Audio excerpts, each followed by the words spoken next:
ನಿಮ್ಮ ಮನೆಯ ಭದ್ರತೆಗೆ ನೀವು ಹಾಕಿದ ಬೀಗವೇ ಅಂದ್ರೆ ಕಳ್ಳರಿಗೆ ಅದೇ ಬಾಗಿಲು ತೆಗೆದುಕೊಟ್ರೆ ಹೇಗಿರುತ್ತೆ? ಕೇಳಲು ವಿಚಿತ್ರ ಅನಿಸಿದ್ರೂ ನಮ್ಮ ದೇಶದ ಪಕ್ಷಾಂತರ ನಿಷೇಧ ಕಾಯ್ದೆಯ ಇಂದಿನ ಪರಿಸ್ಥಿತಿ ಅಸಲಿಗೆ ಇದೇ ಆಗಿದೆ. ದಿ ಡಿಬೇಟ್ಗೆ ಸ್ವಾಗತ. ಇದು ವಿಭಿನ್ನ ದೃಷ್ಟಿಕೋನಗಳ ಮೂಲಕ ವಿಷಯವನ್ನು ಆಳವಾಗಿ ವಿಶ್ಲೇಷಿಸುವ ವೈಚಾರಿಕ ವೇದಿಕೆ. ಮನೆಯನ್ನೇ ದೋಚಲು ಕಳ್ಳರಿಗೆ ಅದೇ ಬೀಗ ದಾರಿ ಮಾಡಿಕೊಡುತ್ತಿದೆ ಅಂದ್ರೆ ಖಂಡಿತ ಅದು ಕೇವಲ ಭದ್ರತೆಯ ವೈಫಲ್ಯ ಅಲ್ಲ, ಆ ಬೀಗದ ವಿನ್ಯಾಸದಲ್ಲೇ ಇರುವ ಅತಿ ದೊಡ್ಡ ದೋಷ ಅಂತ ನಾನು ಹೇಳ್ತೀನಿ. ಹೌದು, ಬನ್ನಿ ಇಂದಿನ ಚರ್ಚೆಯ ಮೂಲಕ ಇದನ್ನೇ ವಿಶ್ಲೇಷಿಸೋಣ. ನಮ್ಮ ಇಂದಿನ ವಿಷಯ ಪಕ್ಷಾಂತರ ನಿಷೇಧ ಕಾಯ್ದೆ ಅಂದ್ರೆ ಆಂಟಿ ಡಿಫೆಕ್ಷನ್ ಲಾ. ಕರ್ನಾಟಕದಿಂದ ಹಿಡಿದು ಮಹಾರಾಷ್ಟ್ರದವರೆಗೆ ನಾವು ನೋಡ್ತಿರೋ ಇತ್ತೀಚಿನ ರಾಜಕೀಯ ಬೆಳವಣಿಗೆಗಳ ಹಿನ್ನೆಲೆಯಲ್ಲಿ ಒಂದು ದೊಡ್ಡ ಪ್ರಶ್ನೆ ಎದುರಾಗಿದೆ. ಜನತೆ ಒಂದು ಪಕ್ಷದ ಸಿದ್ಧಾಂತಕ್ಕೆ ಮತ ಹಾಕಿದಾಗ ಆಯ್ಕೆಯಾದ ಪ್ರತಿನಿಧಿ ಏಕಾಏಕಿ ಬೇರೆ ಪಕ್ಷಕ್ಕೆ ಜಿಗಿಯುವುದು ಜನಮತಕ್ಕೆ ಮಾಡುವ ದ್ರೋಹನೆ, ಅಥವಾ ಕಾಯ್ದೆಯ ಮಿತಿಗಳು ಮತ್ತು ಆಂತರಿಕ ಪ್ರಜಾಪ್ರಭುತ್ವದ ಕೊರತೆಯೇ ಶಾಸಕರನ್ನು ಈ ಹಾದಿ ಹಿಡಿಯುವಂತೆ ಮಾಡುತ್ತಿದೆಯೇ ಅನ್ನೋದು ಪ್ರಶ್ನೆ.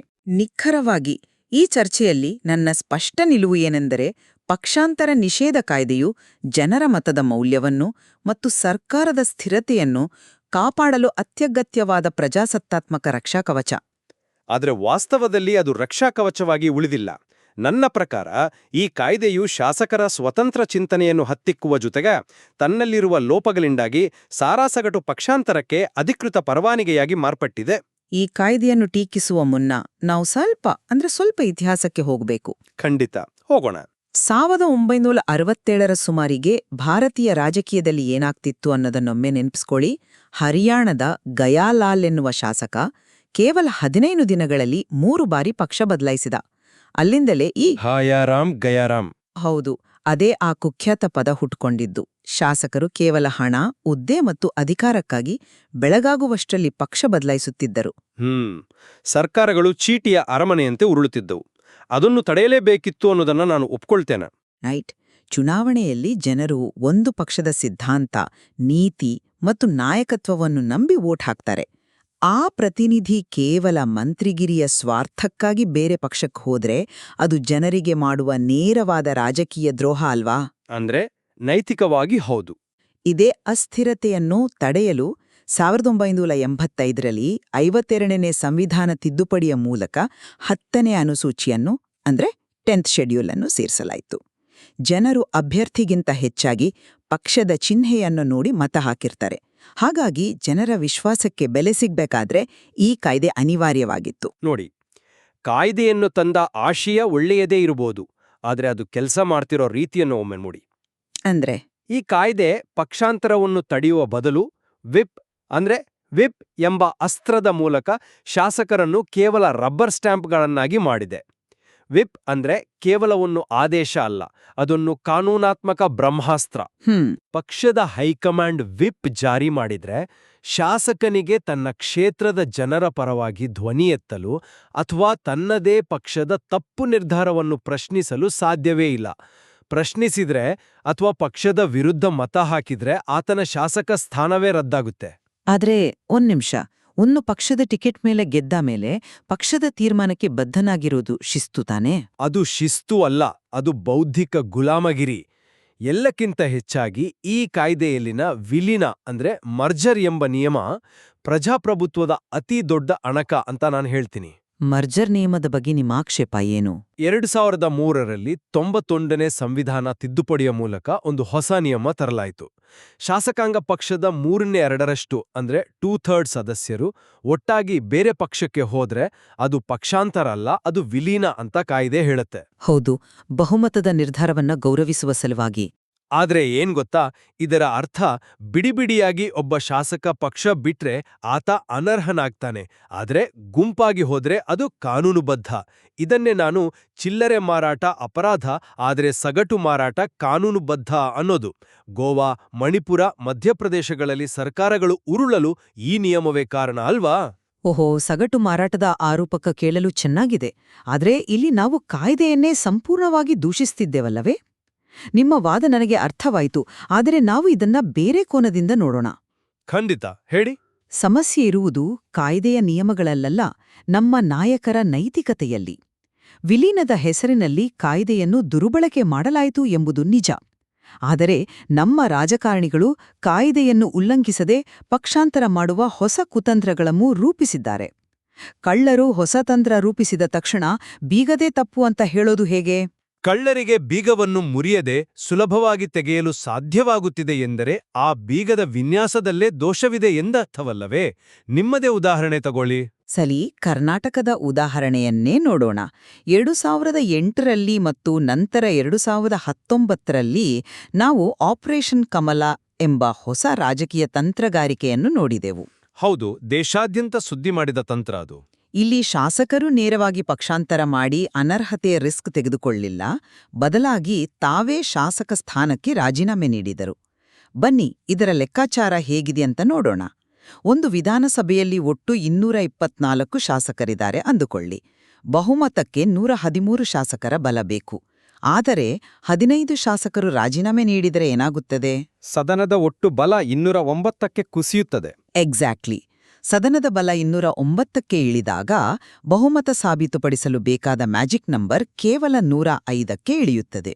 ಇದು ಪಕ್ಷಾಂತರವಲ್ಲ, ಇದು ಕೃತಕವಾಗಿ ಬಹುಮತದ ಟಾರ್ಗೆಟ್ ಅನ್ನು ಕಡಿಮೆ ಮಾಡುವ ಬೈಪಾಸ್ ಸರ್ಜರಿ.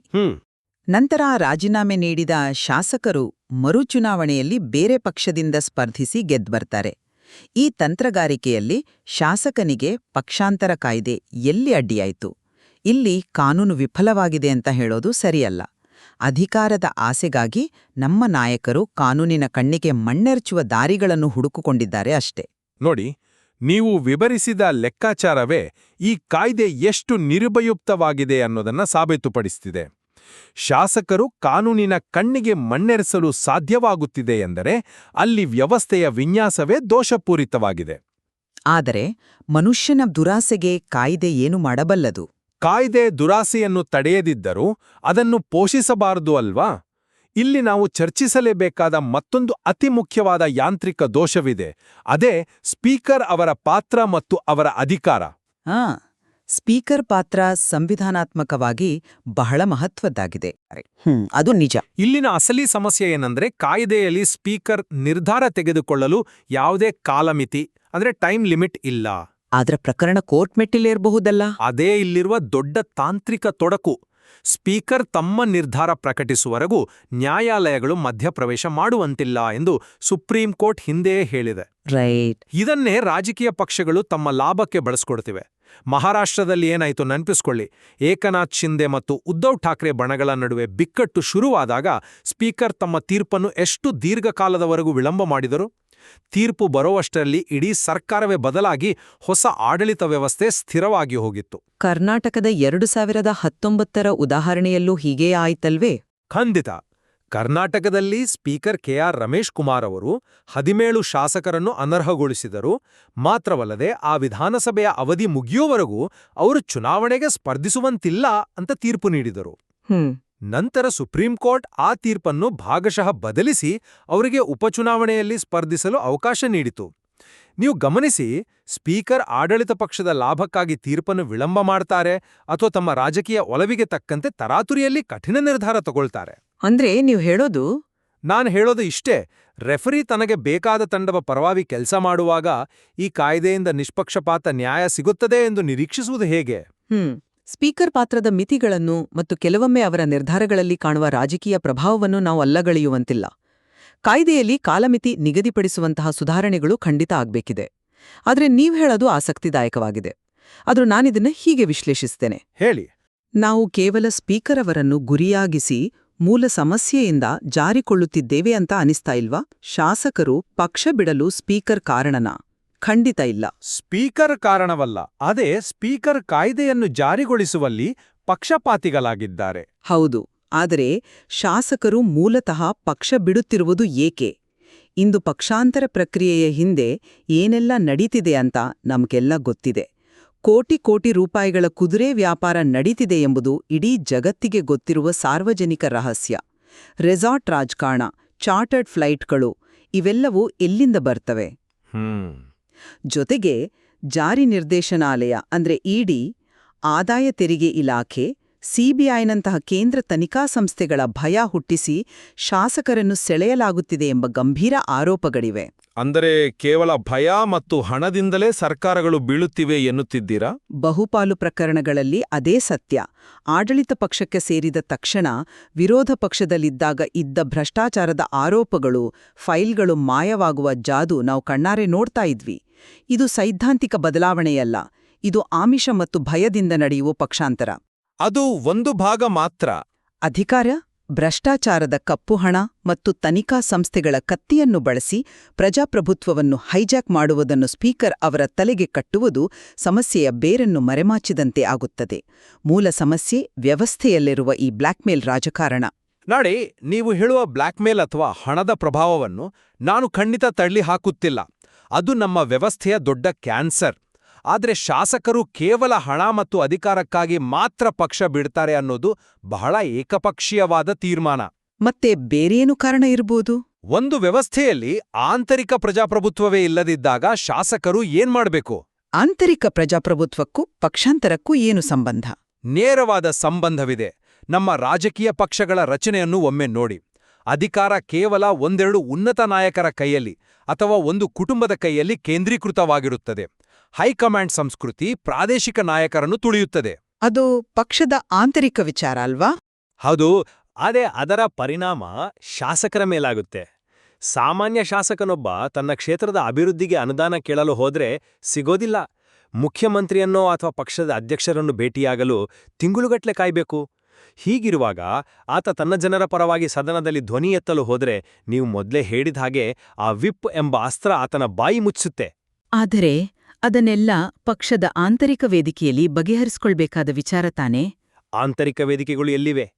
ಪಕ್ಷದ ವರಿಷ್ಠರು ಹೇಳಿದ್ದನ್ನೇ ಕೇಳಬೇಕು. ಅವರು ಹಾಕಿದ ಗೆರೆಯನ್ನೇ ದಾಟಬಾರದು ಎಂದರೆ ಅದು ಸರ್ವಾಧಿಕಾರ. ಪಕ್ಷದೊಳಗೆ ತಮ್ಮ ಅಭಿಪ್ರಾಯಕ್ಕೆ ಮನ್ನಣೆ ಸಿಗದಿದ್ದಾಗ, ನಾಯಕತ್ವವನ್ನು ಪ್ರಶ್ನಿಸಲು ಅವಕಾಶವೇ ಇಲ್ಲದಿದ್ದಾಗ ಆ ಅಸಹನೆಯೇ ನಿಧಾನವಾಗಿ ಬೆಳೆದು ಕೊನೆಗೆ ಪಕ್ಷಾಂತರವಾಗಿ ಸ್ಫೋಟಗೊಳ್ಳುತ್ತದೆ. ಅಂದ್ರೆ ಪಕ್ಷಾಂತರ ಮಾಡೋದು ಅನಿವಾರ್ಯ ಅಂತೀಯಾ? ಪ್ರಜಾಪ್ರಭುತ್ವ ಎಂದರೆ ಕೇವಲ 5 ವರ್ಷಕ್ಕೊಮ್ಮೆ ನಡೆಯುವ ಚುನಾವಣೆಯಲ್ಲ. ರಾಜಕೀಯ ಪಕ್ಷದ ಒಳಗೂ ಪ್ರಜಾಪ್ರಭುತ್ವ ಇರಬೇಕು. ಅದು ಇಲ್ಲದಿದ್ದಾಗ ಶಾಸಕರು ಉಸಿರುಗಟ್ಟಿ ಹೊರಬರ್ತಾರೆ. ಶಾಸಕರು ಉಸಿರುಗಟ್ಟಿ ಹೊರಬರುತ್ತಾರೆ ಎಂಬ ನಿಮ್ಮ ಈ ವಾದವನ್ನು ಒಪ್ಪುವುದು ಸ್ವಲ್ಪ ಕಷ್ಟ. ನೋಡಿ, ಒಬ್ಬ ಶಾಸಕನಿಗೆ ನಿಜಕ್ಕೂ ತನ್ನ ಪಕ್ಷದ ಕಾರ್ಯವೈಖರಿ ಬಗ್ಗೆ ಅಥವಾ ಸೈದ್ಧಾಂತಿಕ ನಿಲುವಿನ ಬಗ್ಗೆ ಭಿನ್ನಾಭಿಪ್ರಾಯವಿದ್ರೆ ಆತ ಏನ್ಮಾಡ್ಬೇಕು? ರಾಜೀನಾಮೆ ನೀಡಬೇಕು. ಹೌದು, ಆತ ನೇರವಾಗಿ ಶಾಸಕ ಸ್ಥಾನಕ್ಕೆ ರಾಜೀನಾಮೆ ನೀಡಿ ಮತ್ತೆ ಜನರ ಬಳಿ ಹೋಗಿ, ನೋಡಿ, ನನ್ನ ಪಕ್ಷದ ಸಿದ್ಧಾಂತ ನನಗೆ ಒಪ್ಪಿಗೆ ಆಗುತ್ತಿಲ್ಲ, ಅವರು ನನ್ನ ಕ್ಷೇತ್ರದ ಕೆಲಸ ಮಾಡುತ್ತಿಲ್ಲ, ದಯವಿಟ್ಟು ನನಗೆ ಮತ್ತೆ ಆಶೀರ್ವಾದ ಮಾಡಿ ಎಂದು ಪ್ರಾಮಾಣಿಕವಾಗಿ ಕೇಳಬೇಕು. ಅವರು ರಾಜೀನಾಮೆ ನೀಡಿಯೇ ಮರುಚುನಾವಣೆಗೆ ಹೋಗ್ತಿದ್ದಾರೆ. ಆದ್ರೆ ಹೇಗೆ? ರಾಜೀನಾಮೆ ನೀಡಿದ ಮರುಕ್ಷಣವೇ ವಿರೋಧ ಪಕ್ಷದ ಜೊತೆ ಕೈಜೋಡಿಸ್ತಾರೆ. ಆಡಳಿತ ಪಕ್ಷಕ್ಕೆ ಜಿಗಿದು ಉಪಚುನಾವಣೆಯಲ್ಲಿ ಟಿಕೆಟ್ ಗಿಟ್ಟಿಸಿಕೊಂಡು ಮರುದಿನವೇ ಮಂತ್ರಿಯಾಗಿ ಪ್ರಮಾಣವಚನ ಸ್ವೀಕರಿಸುವುದು ಹೇಗೆ ಆಂತರಿಕ ಪ್ರಜಾಪ್ರಭುತ್ವದ ಹುಡುಕಾಟ ಆಗುತ್ತೆ ಹೇಳಿ? ಅದು ರಾಜಕೀಯ ಮರುಜೋಡಣೆ ಇರಬಹುದು. ಇಲ್ಲ, ಇದು ಕೇವಲ ಮಂತ್ರಿಗಿರಿಯ ಆಸೆ, ಅವಕಾಶವಾದಿತನ ಅಷ್ಟೇ. ಇನ್ನೊಂದು ವಿಷಯ ಗಮನಿಸಿ, ಪಕ್ಷೇತರರಾಗಿ ಅಂದ್ರೆ ಸ್ವತಂತ್ರ ಅಭ್ಯರ್ಥಿಯಾಗಿ ಗೆದ್ದವರು ಕೂಡ ಅಧಿಕಾರದಲ್ಲಿರುವ ಪಕ್ಷವನ್ನು ಬೆಂಬಲಿಸ್ತಾರೆ ಅಥವಾ ಸೇರ್ಕೊಳ್ತಾರೆ. ಇವರಿಗೂ ಆಂತರಿಕ ಪ್ರಜಾಪ್ರಭುತ್ವದ ಕೊರತೆಗೂ ಯಾವ ಸಂಬಂಧವಿದೆ? ಪಕ್ಷಾಂತರರ ವಿಚಾರದಲ್ಲಿ ಅದು ಅಧಿಕಾರದ ಆಕರ್ಷಣೆ ಇರಬಹುದು. ಕೇವಲ ಪಕ್ಷೇತರರಲ್ಲ, ನಾಮನಿರ್ದೇಶಿತ ಸದಸ್ಯರು ಕೂಡ ಇದೇ ಹಾದಿ ಹಿಡಿತಾರೆ. ಇದು ಸಂಪೂರ್ಣವಾಗಿ ಅಧಿಕಾರದ ಆಕರ್ಷಣೆ. ಪ್ರಜಾಪ್ರಭುತ್ವದಲ್ಲಿ ಒಬ್ಬ ಶಾಸಕನ ವೈಯಕ್ತಿಕ ಅಸಮಾಧಾನ ಅಥವಾ ಮಹತ್ವಾಕಾಂಕ್ಷೆಗಿಂತ ಕೋಟ್ಯಾಂತರ ಜನರು ನೀಡಿದ ಜನಾದೇಶ ಅಂದ್ರೆ ಮ್ಯಾಂಡೇಟ್ ಅತಿ ದೊಡ್ಡದು. ಇವಿಎಂ ಮಿಷಿನ್ ಮೇಲೆ ಕೇವಲ ಅಭ್ಯರ್ಥಿಯ ಹೆಸರಿರೋದಿಲ್ಲ, ಅಲ್ಲಿ ಪಕ್ಷದ ಚಿಹ್ನೆ ದೊಡ್ಡದಾಗಿರುತ್ತೆ.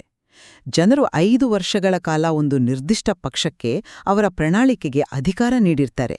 ಆ ಜನಾದೇಶದ ಪಾವಿತ್ರತೆಯನ್ನು ಕಾಪಾಡೋದೇ ಪಕ್ಷಾಂತರ ನಿಷೇಧ ಕಾಯ್ದೆಯ ಅಂತಿಮ ಗುರಿ. ಆದರೆ ಆ ಜನಾದೇಶವನ್ನು ಕಾಪಾಡುವ ನೆಪದಲ್ಲಿ ಶಾಸಕರನ್ನ ಬೌದ್ಧಿಕವಾಗಿ ಗುಲಾಮರನ್ನಾಗಿ ಮಾಡೋದನ್ನು ಒಪ್ಪಲು ಸಾಧ್ಯವಿಲ್ಲ. ನಾವಿಲ್ಲಿಯವರೆಗೆ ಚರ್ಚಿಸಿದ ಎಲ್ಲಾ ಅಂಶಗಳನ್ನು ಒಟ್ಟಾರೆ ಹೇಳೋದಾದ್ರೆ ಈ ಕಾಯ್ದೆಯು ಸಂಪೂರ್ಣವಾಗಿ ರಂಧ್ರಗಳಿಂದ ಕೂಡಿದೆ. ವಿಲೀನದ ಹೆಸರಿನಲ್ಲಿ 2/3 ಬಹುಮತದ ಸಗಟು ಪಕ್ಷಾಂತರ ನಡೀತಿದೆ, ಸ್ಪೀಕರ್ ಹುದ್ದೆಯ ದುರ್ಬಳಕೆಯಾಗ್ತಿದೆ ಮತ್ತು ಆಪರೇಷನ್ ಕಮಲದಂಥ ತಂತ್ರಗಾರಿಕೆಗಳಿಂದ ಕಾಯ್ದೆಯನ್ನೇ ಬೈಪಾಸ್ ಮಾಡಲಾಗ್ತಿದೆ. ಈ ಕಾಯ್ದೆಯ ಲೋಪಗಳನ್ನು ಮುಚ್ಚದೆ ಕೇವಲ ಕಾಗದದ ಮೇಲಿನ ಕಾನೂನಾಗಿ ಇದನ್ನು ಉಳಿಸ್ಕೊಂಡ್ರೆ ಅದು ಪಕ್ಷದ ಹೈಕಮಾಂಡ್ಗಳಿಗೆ ಸರ್ವಾಧಿಕಾರ ನಡೆಸಲು ದಾರಿ ಮಾಡಿಕೊಡುತ್ತೆ ಹೊರತು ಪಕ್ಷಾಂತರವನ್ನು ತಡೆಯುವುದಿಲ್ಲ ಅನ್ನೋದು ನನ್ನ ದೃಢವಾದ ನಿಲುವು. ಕಾಯ್ದೆಯಲ್ಲಿ ಲೋಪಗಳಿವೆ, ಸುಧಾರಣೆಗಳ ಅಗತ್ಯವಿದೆ ಎಂಬ ನಿಮ್ಮ ಎಚ್ಚರಿಕೆಯನ್ನು ನಾನು ಸಂಪೂರ್ಣವಾಗಿ ಒಪ್ಪುಕೊಡುತ್ತೇನೆ. ಕಾನೂನು ಎಷ್ಟೇ ಕಟ್ಟುನಿಟ್ಟಾಗಿದ್ರೂ ಅದನ್ನು ಪ್ರಾಮಾಣಿಕವಾಗಿ ಜಾರಿಗೊಳಿಸುವ ರಾಜಕೀಯ ಇಚ್ಛಾಶಕ್ತಿ ಮತ್ತು ನೈತಿಕತೆ ಇಲ್ಲದಿದ್ದರೆ ಯಾವ ಕಾಯ್ದೆಯೂ ಕೆಲಸ ಮಾಡೋದಿಲ್ಲ. ಖಂಡಿತ. ಆದ್ರೆ ನಾವಿಬ್ರೂ ಒಂದು ವಿಷಯದಲ್ಲಿ ಖಂಡಿತವಾಗಿಯೂ ಒಮ್ಮತಕ್ಕೆ ಬರಬಹುದು. ಏನ್ ಗೊತ್ತಾ? ಕೇವಲ ಹಣ, ಅಧಿಕಾರದ ಆಸೆ ಮತ್ತು ತನಿಖಾ ಸಂಸ್ಥೆಗಳ ಭಯದಿಂದ ನಡೆಯುವ ರಾಜಕಾರಣವು ಭಾರತದ ಪ್ರಜಾಪ್ರಭುತ್ವಕ್ಕೆ ಮಾರಕವಾಗಿದೆ. ಹೌದು, ಆ ವಿಷಯದಲ್ಲಿ ನಮ್ಮಿಬ್ಬರ ಸಹಮತವಿದೆ. ಪ್ರಜಾಪ್ರಭುತ್ವ ಎಂದರೆ ಕೇವಲ ವಿಧಾನಸಭೆಯಲ್ಲಿ ಹೆಣಗಳಂತೆ ತಲೆ ಎಣಿಸಿ ತಾಂತ್ರಿಕವಾಗಿ ಬಹುಮತ ಸಾಬೀತುಪಡಿಸುವುದಲ್ಲ. ಅದು ನೈತಿಕತೆಯ ತಳಹದಿಯ ಮೇಲಿರಬೇಕು. ಹಣದ ಬಲದಿಂದ, ಆಮಿಷಗಳಿಂದ ಪ್ರತಿನಿಧಿಗಳನ್ನು ಖರೀದಿಸುವ ವ್ಯವಸ್ಥೆ ಜೀವಂತವಾಗಿರುವವರೆಗೆ ನೀವು ಎಷ್ಟೇ ಕಠಿಣ ಕಾಯ್ದೆ ತಂದರೂ ಅದು ನಮ್ಮನ್ನು ರಕ್ಷಿಸಲಾರದು. ಕಾಯ್ದೆ ತಾನಾಗಿಯೇ ಪ್ರಜಾಪ್ರಭುತ್ವವನ್ನು ಕಾಪಾಡುವುದಿಲ್ಲ. ಹಾಗಾಗಿ ಕಾಯ್ದೆಯಲ್ಲಿನ ಲೋಪಗಳನ್ನು ಸರಿಪಡಿಸಬೇಕೇ ಹೊರತು ಕಾಯ್ದೆಯನ್ನೇ ನಿರುಪಯುಕ್ತವೆಂದು ಬದಿಗೊತ್ತಬಾರದು ಎಂಬುದು ನನ್ನ ವಾದ. ಪ್ರಜಾಪ್ರಭುತ್ವದ ಆತ್ಮವನ್ನು ಉಳಿಸಲು ಮತ್ತು ಜನಮತಕ್ಕೆ ಕನಿಷ್ಠ ಗೌರವ ತರಲು, ಅಸ್ಥಿರತೆಯನ್ನು ತಡೆಯಲು ಪಕ್ಷಾಂತರ ನಿಷೇಧ ಕಾಯ್ದೆ ಒಂದು ತಡೆಗೋಡೆಯಾಗಿ ಇರಲೇಬೇಕು. ಆ ತಡೆಗೋಡೆ ಎಲ್ಲರಿಗೂ ಸಮಾನವಾಗಿ ಅನ್ವಯ ಆಗುವಂತೆ ಕಾನೂನು ತಿದ್ದುಪಡಿ ಆಗಬೇಕಷ್ಟೆ. ಸ್ಪೀಕರ್ ತೀರ್ಮಾನಕ್ಕೆ ಕಾಲಮಿತಿ ನಿಗದಿಪಡಿಸುವಂತಹ ಬದಲಾವಣೆಗಳು ಬರದೇ ಹೋದರೆ ಈ ತಡೆಗೋಡೆ ಕೇವಲ ವಿರೋಧ ಪಕ್ಷದವರನ್ನು ತಡೆಯಲು ಬಳಸುವ ಅಸ್ತ್ರವಾಗಿಯೇ ಉಳಿಯುತ್ತದೆ. ಖಂಡಿತ ಕಾಲಮಿತಿ ನಿಗದಿಪಡಿಸುವುದು ಅತಿ ಮುಖ್ಯವಾದ ಸುಧಾರಣೆಯಾಗಬಲ್ಲದು. ದಿನದ ಕೊನೆಯಲ್ಲಿ ನಮ್ಮೆಲ್ಲರ ಮುಂದೆ ಉಳಿಯುವ ಅತಿ ದೊಡ್ಡ ಪ್ರಶ್ನೆ, ಪ್ರಜಾಪ್ರಭುತ್ವದಲ್ಲಿ ಜನಾದೇಶ ದೊಡ್ಡದಾ ಅಥವಾ ಆಯ್ಕೆಯಾದ ನಾಯಕರ ವೈಯಕ್ತಿಕ ಆಯ್ಕೆ ಮತ್ತು ಮಹತ್ವಾಕಾಂಕ್ಷೆ ದೊಡ್ಡದಾ? ನಾವು ಆರಂಭದಲ್ಲಿ ಬಳಸಿದ ರೂಪಕಕ್ಕೆ ಮರಳುವುದಾದರೆ, ಈ ಪ್ರಜಾಪ್ರಭುತ್ವ ಎಂಬ ಮನೆಯ ನಿಜವಾದ ಮಾಲೀಕರು ಇಲ್ಲಿನ ಮತದಾರರು. ಆ ಮನೆಗೆ ಹಾಕಿದ ಕಾಯ್ದೆ ಎಂಬ ಬೀಗ ಮಾಲೀಕರನ್ನು ರಕ್ಷಿಸಬೇಕೇ ಹೊರತು ಕಳ್ಳರಿಗೆ ಹಿಂಬಾಗಿಲು ತೆರೆದುಕೊಡಬಾರದು. ಮತ್ತೆ ಆ ಬೀಗ ಮನೆಯ ಮಾಲೀಕರನ್ನೇ ಮನೆಯೊಳಗೆ ಬಂಧಿಸುವ ಸರಪಳಿಯೂ ಆಗಬಾರದು. ಸರಿಯಾಗಿ ಹೇಳಿದ್ದೀರಿ. ಈ ಸಂಕೀರ್ಣ ಪ್ರಶ್ನೆಗೆ ಕೇವಲ ಸಂವಿಧಾನದ ಒಂದು ಕಾಯ್ದೆಯೊಂದೇ ಉತ್ತರವಲ್ಲ. ಕಾನೂನಿನ ಬಿಗಿ, ರಾಜಕಾರಣಿಗಳ ನೈತಿಕತೆ ಮತ್ತು ಎಲ್ಲಕ್ಕಿಂತ ಹೆಚ್ಚಾಗಿ ಮತದಾರರ ಜಾಗರೂಕತೆ, ಈ ಮೂರೂ ಸೇರಿದಾಗ ಮಾತ್ರ ನಮ್ಮ ವ್ಯವಸ್ಥೆ ಸುಧಾರಿಸಲು ಸಾಧ್ಯ. ಈ ಕುರಿತು ನೀವು ಅಂದ್ರೆ ಕೇಳುಗರು ತಮ್ಮದೇ ಆದ ವಿವೇಚನೆಯಿಂದ ತೀರ್ಮಾನಕ್ಕೆ ಬರಲಿ ಎಂದು ಬಿಡುತ್ತಾ ಇಂದಿನ ಚರ್ಚೆಯನ್ನು ಇಲ್ಲಿಗೆ ಮುಕ್ತಾಯಗೊಳಿಸುತ್ತಿದ್ದೇವೆ. ಇದೇ ರೀತಿಯ ಮತ್ತೊಂದು ವೈಚಾರಿಕ ಚರ್ಚೆಯೊಂದಿಗೆ ಮತ್ತೆ ಭೇಟಿಯಾಗೋಣ. ವಂದನೆಗಳು.